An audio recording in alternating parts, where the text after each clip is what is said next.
Balik lagi di channel saya, kalian semua pasti butuh uang. Kali ini saya ingin mengajak kalian untuk membahas sebuah topik tentang uang.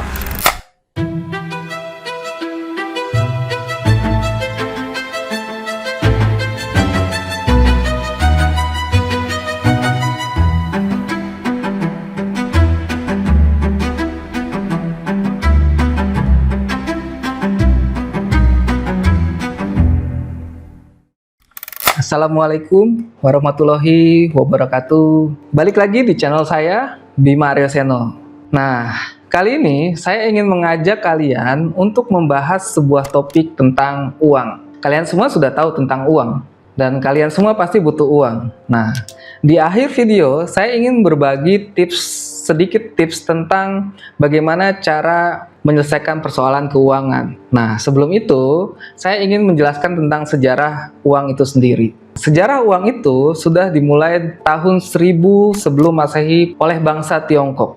Nah, pada masa itu belum yang namanya mengenal emas. Emas itu baru dikenal pada tahun 600 sebelum Masehi oleh kerajaan Lydia. Nah, yang sekarang menjadi negara Turki. Lalu, bagaimana dengan sejarah uang di Indonesia? Uang di Indonesia itu mulai dikenal pada zaman Nusantara. Pada zaman itu ada kerajaan Sriwijaya dan Majapahit. Mereka sudah melakukan perdagangan. Mereka menggunakan mata uang dari Tiongkok yang namanya kepeng. Nah, kalau kepeng itu bahan dasarnya perunggu dan tembaga untuk transaksi kecil oleh masyarakat kegiatan sehari-hari. Sedangkan ini bahan bakunya emas atau perak, itu digunakan untuk transaksi besar oleh kerajaan-kerajaan pada masa itu. Nah, masih di zaman Majapahit, Majapahit membuat mata uang sendiri yang bernama gobok. Nah, gobok ini seperti kepeng bentuknya. Nah, ada lubangnya, tetapi ada gambar perwayangan di sana. Bahan bakunya ya perunggu dan tembaga. Nah, selanjutnya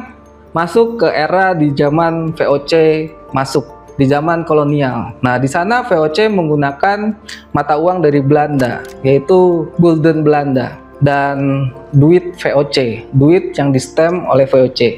Nah, duit ini adalah kata serapan dari Belanda, yaitu uang. Nah, selanjutnya VOC bangkrut dan diganti oleh pemerintah Belanda. Nah, pemerintah Belanda membuat gulden Hindia Belanda.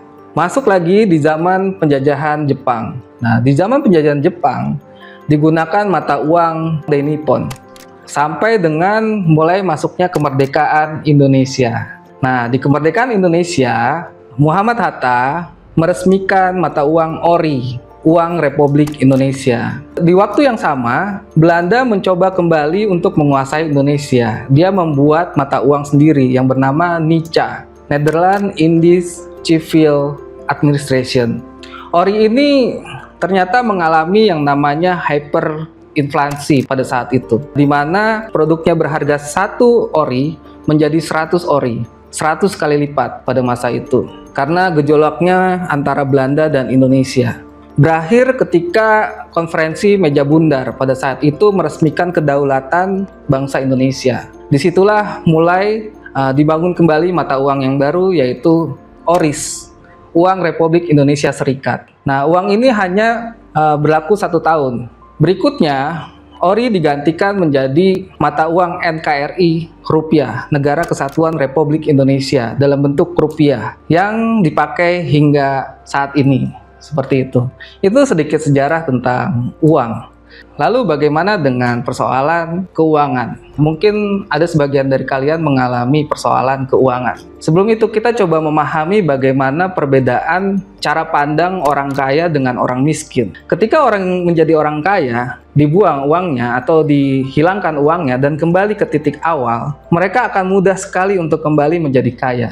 Tapi kenapa dengan orang miskin yang sudah berusaha terus-menerus tetapi selalu sulit untuk mencapai kekayaan? Ini mungkin ada perbedaan cara pandang atau cara berpikir. Nah, di mana kita akan coba gali bahwa ketika orang-orang miskin mengalami kesusahan atau mengalami masalah keuangan, mereka akan selalu mencari dalam pikirannya bagaimana caranya mencari pinjaman atau bagaimana caranya meminta bantuan dari orang lain. Apakah itu salah? Nah, kita akan mengkaji bahwa meminjam uang itu sebetulnya hanya diberikan kepada orang yang mampu. Contohnya kita mengajukan uang ke bank. Nah, bank akan selalu nanya yang namanya garansi atau jaminan atau bukti penghasilan. Sedangkan jika kita minta uang kepada orang, yang pada artinya bahwa itu seperti menggadaikan value dalam diri kita sendiri, bahwa kita akan dianggap beban buat orang lain. Disinilah perbedaannya. Ketika kita tidak punya uang, terus kita nggak bisa pinjam dan kita nggak bisa minta, lalu bagaimana solusinya? Kita lihat konsep berpikirnya pandangan orang-orang kaya.